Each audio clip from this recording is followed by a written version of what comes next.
வணக்கம். சரி, வாங்க நேர விஷயத்துக்குள்ள போயிடலாம். இன்னைக்கு நாம பார்க்க போறது மனச ரொம்ப லேசாக்கக்கூடிய ஒரு அழகான உணர்வுபூர்வமான தமிழ் குறும்பட கதையோட அலசல் தான். இந்த கதையோட பேரு ஃபோன் ரிப்பேர் ஷாப். பொதுவா மொழிங்கிறது வெறும் வார்த்தைகள் மட்டும்தானா? வார்த்தைகளே இல்லாம அன்பை வெளிப்படுத்தவே முடியாதா? இப்படிப்பட்ட நிறைய கேள்விகளுக்கு விடை கொடுக்கிற ஒரு கியூட்டான பயணம் தான் இந்த கதை. ஒரு சின்ன மொபைல் கடையில நடந்த ஒரு மிகப்பெரிய மேஜிக்க பத்தி தான் நம்ம இப்ப பேச போறோம். தயாரா? கதையோட ஆரம்பமே ரொம்ப விஷுவலா இருக்கும். கொஞ்சம் கற்பனை பண்ணிக்கோங்க. சென்னை, மழை, சாயங்கால நேர டிராஃபிக். அந்த மழையில நனைஞ்ச ரோட்ல நியான் லைட் வெளிச்சத்துல ஒரு சின்ன கடை தெரியுது. அதான் ஆர்கே மொபைல் சர்வீஸ். அங்க ஒரு போர்டு வச்சிருக்காங்க, எந்த போனுக்கும் மீண்டும் உயிர் கொடுக்கலாம் அப்படின்னு. ஆக்சுவலா இது வெறும் மொபைல் போன்களுக்கான வாசகம் மட்டும் கிடையாதுங்க. மனசுல இருக்கிற காயங்களை ஆத்தி உடைந்த மனசுக்கு மறுபடியும் உயிர் கொடுக்க முடியும் அப்படிங்கிற ஒரு பியூட்டிஃபுல்லான மெட்டஃபர் இது. இந்த கடையை நடத்துறது அரவிந்த் அப்படிங்கிற ஒரு பையன். பகுதி 1, முதல் சந்திப்பு. காட்சிகள் 1 முதல் 4 வரை. இந்த கடையில ஒரு மிதமான மஞ்சள் வெளிச்சம் இருக்கும். அங்கதான் நம்ம அரவிந்த் இருக்கான். அவனுக்கு சின்ன வயசுல நடந்த ஒரு விபத்துனால காது கேட்காது, பேசவும் முடியாது. கரெக்டா அந்த நேரத்துல நடுத்தர வர்க்கத்தை சேர்ந்த நித்யா தன்னோட போன் ஹேங் ஆகுதுன்னு சொல்லி அங்க வரா. அரவிந்த் அவளை பார்த்துட்டு ஒரு அழகான ஸ்மைல் பண்ணிட்டு பக்கத்துல இருக்கிற சின்ன நோட் பேட்ல 10 மினிட்ஸ் அப்படின்னு எழுதி காட்டுறான். அவனுக்கு பேச முடியாது அப்படிங்கறத நித்யா அந்த ஒரு செகண்ட்ல தான் ரியலைஸ் பண்றா. அந்த இடத்துல நிலவுற அந்த ஆழமான அமைதியான மௌனம் தான் இந்த கதையோட ஒரு சூப்பரான ஆரம்ப புள்ளி. அந்த ஒரு சைலன்ஸ் நம்ம மனசுல ஒரு பெரிய தாக்கத்தை ஏற்படுத்துது. அப்புறம் என்ன நடக்குதுன்னு பாத்தீங்கன்னா, நித்யா எப்படி அரவிந்த திரும்ப திரும்ப பாக்குறதுக்காகவே சின்ன சின்ன பொய்களை சொல்லி வர்றா அப்படிங்கறது இது மிக தெளிவா காட்டுது. முதல் நாள் ஃபோன் ஹேங் ஆகுதுங்கிறா, 2வது நாள் ஸ்கிரீன் ஃபிளிக்கர் ஆகுதுங்கிறா, 3வது நாள் ஸ்பீக்கர் சத்தம் குறைஞ்சிடுச்சுன்னு ஒரு புது காரணம். உண்மையில அவ ஃபோன்ல எந்த பிரச்சனையுமே இல்லைங்க. தினமும் அவளை பார்க்கும்போது அரவிந்த் முகத்துல அப்படி ஒரு சந்தோஷம். அவங்களோட அந்த மௌனமான காதல் பந்தம் இப்படிதான் ரொம்ப கியூட்டா வளர ஆரம்பிக்குது. பகுதி 2, காதலின் மொழி. காட்சிகள் 5 முதல் 8 வரை. இப்போ நித்யா ஒரு சூப்பரான முடிவு எடுக்கிறா.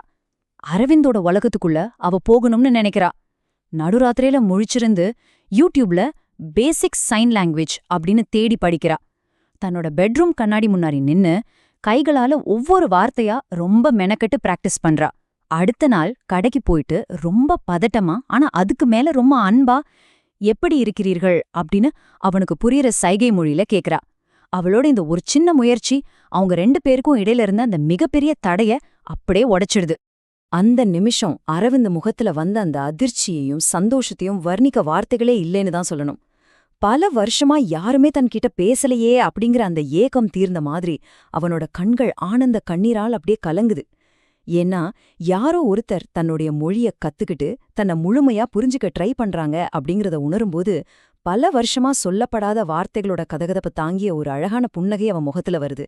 அது உண்மையிலேயே ரொம்ப எமோஷனலான ஒரு மொமெண்ட்.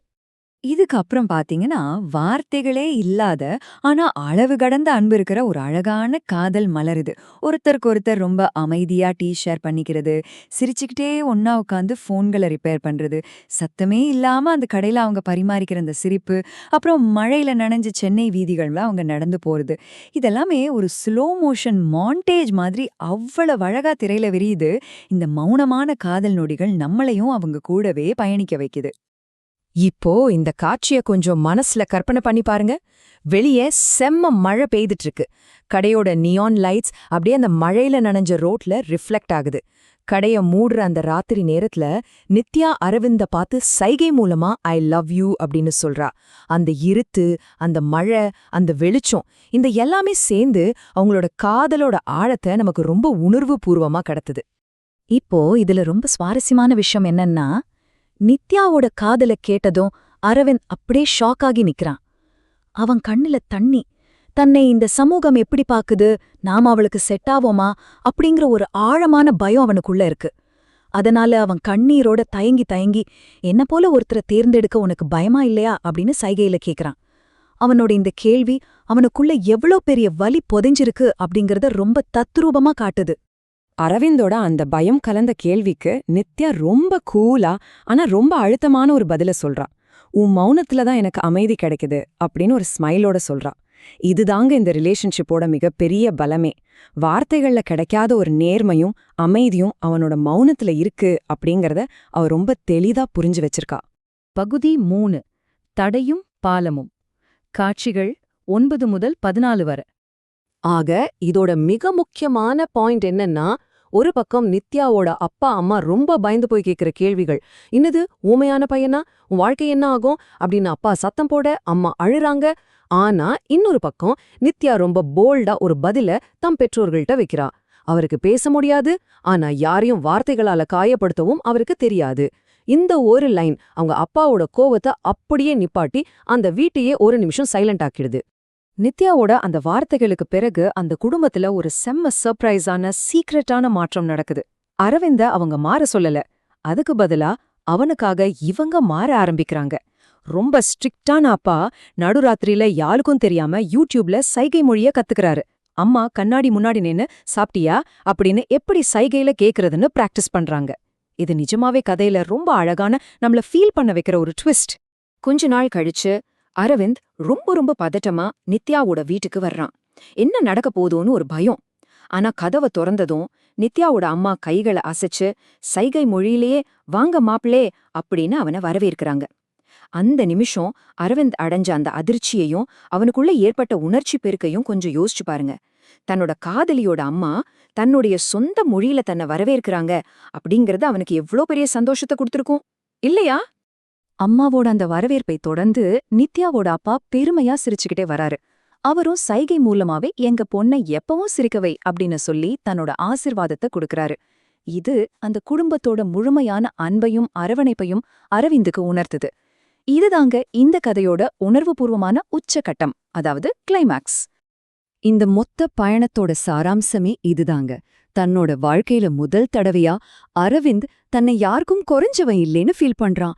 தன்கிட்ட ஏதோ குறை இருக்கு அப்படிங்கிற அந்த வலி அவனை விட்டு கம்ப்ளீட்டா போயிடுச்சு. ஏன்னா அவனா ஏத்துக்கிட்டது மட்டும் இல்லாம அவனுக்காக ஒரு முழு குடும்பமும் அவனோட மொழிய கத்துக்கிட்டாங்க. இந்த ஒரு சின்ன முயற்சி அவனுக்கும் இந்த சமுதாயத்துக்கும் இடையில இருந்த அந்த பெரிய தடைய அப்படி சுக்குநூறா உடைச்சிடுச்சு. ஃபைனலா நம்ம எல்லாரும் யோசிக்க வேண்டிய ஒரு முக்கியமான கேள்வி இதுதான். உண்மையான அன்பு அப்படிங்கிறது மத்தவங்கள நம்ம வசதிக்கு ஏத்த மாதிரி மாத்த நினைக்கிறது இல்லைங்க.